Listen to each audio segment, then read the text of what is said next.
हाँ, तो स्वागत है आपका अपने चैनल J2L हब में। तो दोस्तों, धातु रूप के आज के दूसरे लेक्चर में हम लोग लकार के बारे में जानेंगे। इनसे पहले वाले वीडियो में हमने जाना था पुरुष क्या होते हैं, वचन क्या होते हैं और धातु रूप किसे कहते हैं। इसमें हम लोग लकार पढ़ते हैं। तो चलिए लकार का सबसे पहले देखते हैं होते क्या हैं।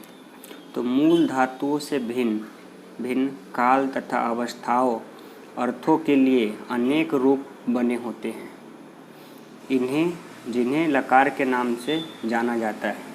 मतलब क्या, जो मूल धातु होते हैं, मतलब मूल धातु और प्रत्यय धातु दो तरह के। तो मूल धातुओं से भिन्न भिन्न काल तथा अवस्थाओं अर्थों के लिए अनेक रूप बने होते हैं, जिन्हें लकार के नाम से जाना जाता है।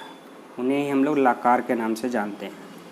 तो अब इसी तरह संस्कृत में धातुओं को 10 लकार में बांटा गया है। 10 लकार कौन कौन से हैं? तो जैसे लट लकार, लंग लकार, लिट लकार, ऐसे ही होते हैं लोट लकार और विधिलिंग लकार, और 5 और होते हैं। तो आज के इस लेक्चर में हम लोग जो 10th की सिलेबस में जो सबसे ज़्यादा मोस्ट इम्पोर्टेंट है, जो ये 5 लकार हैं, कौन कौन से? लट, लंग, लिट, लोट और विधिलिंग। इन 5 के बारे में एक एक करके अच्छे से जानते हैं।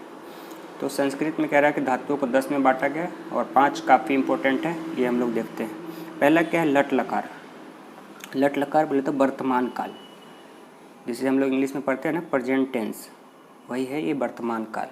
तो क्या कहते हैं कि वर्तमाने लटे, मतलब कि वर्तमान काल जो होता है वो लट लकार होता है। फॉर एग्जाम्पल, अगर वर्तमान में जो चीज़ें हो रही है उसे हम लोग कहेंगे वर्तमान काल। जैसे कि वह लिखता है, तो क्या सह लिखती, ये क्या हो कि वर्तमान में भी ये काम हो रहा है। ठीक है, जैसे। और दूसरा आता है लंग लकार। लंग लकार क्या होता है? भूतकाल, जिसे हमने पास्ट टेंस के नाम से जानते हैं। वो भी पास्ट टेंस में कौन सा? अनघतने लंग, मतलब जो बहुत पहले हो रखा है। ठीक। फॉर एग्जाम्पल, उसने पढ़ा, तो उसने पढ़ा क्या हो गया? स अपठत, तो ये हो गया आपके लंग लकार। ये क्या हो गए? भूतकाल जो होते हैं, सिंपल पास्ट टेंस। ठीक है। अब तीसरा आता है जो ये भी काफ़ी इम्पोर्टेंट है, लिट लकार। जैसे ये था प्रेजेंट टेंस, ये पास्ट टेंस, तो लिट लकार होता है फ्यूचर टेंस, जिसे हम लोग भविष्यत काल में भी हिंदी नाम से जानते हैं। जिसे भविष्यत काल को संस्कृत में लिट लकार के नाम से जाना गया है। तो लिट लकार क्या होता है? फॉर एग्जाम्पल कि वह जाएगा। वह जाएगा कौन सा सेंटेंस है? कि ये भविष्य में होने वाली घटना है कि वह जाएगा, तो उसका क्या होता है? सह गमिष्यति। तो ये सब जो आ गया, ये आएंगे आपके लिट लकार में। अब फोर्थ की बात करें तो फोर्थ है लोट लकार। लोट लकार क्या होता है? इम्परेटिव टेंस इसके कहते हैं। जैसे आज्ञा के अर्थ में, मतलब किसी का आज्ञा दे रहे हैं, या फिर अनुरोध कर रहे हैं किसी से, या फिर प्रार्थना कर रहे हैं, या फिर किसी को अनुमति दे रहे हों, या फिर किसी को आशीर्वाद दे रहे हैं। जब इन सब शब्दों का यूज आ जाता है तो वो लोट लकार में चला जाता है। जैसे एग्जाम्पल की बात करें, जैसे आज्ञा की बात करें तो तुम घर जाओ। तुम घर जाओ में क्या हो रहा है? कि एक पर्सन दूसरे पर्सन को आज्ञा दे रहा है कि तुम घर जाओ। ठीक। त्वम गृहम गच्छ, ये क्या होता है? कि तुम घर जाओ। ये हो गया आज्ञा। तो आज्ञा का जब भी बोध हो गया तो उसमें हम लगाएंगे लोट लकार। ठीक है। दूसरा आता है प्रार्थना करना। जैसे आप मेरे घर आएँ। क्या हो रहा है? कि कोई किसी को बोल रहा है, प्रार्थना कर रहा है कि आप मेरे घर आएँ। भवान मम गृहम आगस्तु, मतलब आप मेरे घर आएँ। तो जब भी इसमें प्रार्थना के बोध आ गए तो ये भी लोट लकार। ठीक।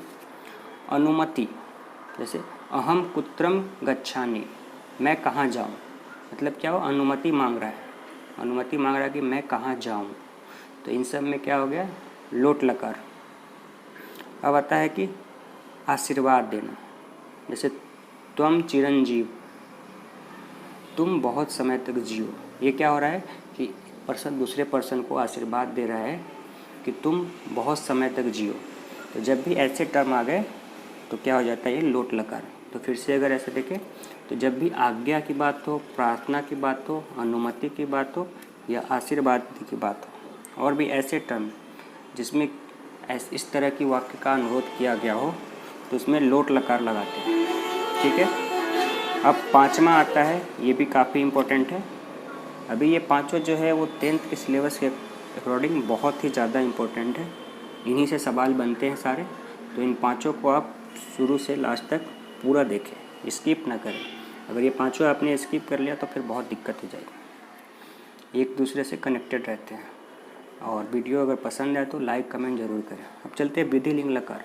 तो विधि लिंग लकार होता है कि चाहिए के अर्थ में, इसका इंग्लिश मीनिंग में समझे तो पोटेंशियल मोड। क्या है? चाहिए के अर्थ में। अब चाहिए कौन सा? जैसे विधि चाहिए या फिर निमंत्रण हो, आदेश हो, विधान हो, उपदेश हो, प्रश्न हो, प्रार्थना हो, इन सब चीज़ों की चाहिए। तो इन सब चीज़ों में क्या लगता है आपका? विधि लिंग लकार लगता है। ठीक है, तो इसको भी हम लोग सेम एग्जाम्पल से देखेंगे कि विधि लिंग लकार में क्या होता है। जैसे विधि का एग्जाम्पल ले तो सत्यम ब्रूयात, मतलब सत्य बोलना चाहिए। क्या है यहाँ पे? चाहिए का अनुरोध है कि कह रहा है कि हाँ सत्य बोलना चाहिए। तो इसमें क्या आ गया? ये लगेगा आपका विधि लिंग लकार। ठीक है, इसी तरह निमंत्रण की बात आ गई कि भवान अद्य अत्र भक्षेत, मतलब आप यहाँ भोजन करें, आप आज यहाँ भोजन करें। इसमें क्या हो गया कि निमंत्रण हो गया। चाहिए का अर्थ हो गया कि आप, वो चाह रहा है कि आप आज यहाँ भोजन करें, तो क्या हो गया? चाहिए का अर्थ आ गया। तो जब भी चाहिए तो विधि लिंग। अब आता है कि आदेश देना। भृत्य क्षेत्रे गच्छेत, भृत्य किसे कहते हैं? नौकर। तो नौकर खेत पर जाओ, तो आदेश दे रहा है कि तुम खेत पर जाओ, नौकर तुम खेत पर जाओ या नौकर खेत पर जाओ। इन सब चीज़ों में क्या हो गया? विधि लिंग। यहाँ आप चाहिए का हो गया कि नौकर को अब खेत पर जाना चाहिए। ठीक है, प्रश्न की बात आई, त्वयं किम कुर्या, तुम्हें क्या करना चाहिए। अब फिर से आ गया चाहिए का कि तुम्हें क्या करना चाहिए, नहीं करना चाहिए। इन सब चीज़ों की बात बताना आ गया तो प्रश्नवाचक चिन्ह आ गया। तो इन सब चीज़ों में हम लोग विधि लिंग लकार लगाएंगे। तो आज के लेक्चर में हम लोग 5 लकार पढ़े जो कि 10th के लिए काफ़ी इम्पोर्टेंट है। और अगले लेक्चर में हम बाकी बचे 5 लकार पढ़ेंगे जो सारे क्लासेस के लिए काफ़ी ज़्यादा इम्पोर्टेंट होती हैं। तो उम्मीद करता हूँ आपको आज की वीडियो पसंद आएगी। पसंद आए तो लाइक करें, कमेंट करें और जितना ज़्यादा से ज़्यादा शेयर करें और चैनल को सब्सक्राइब ज़रूर करें। Thank you.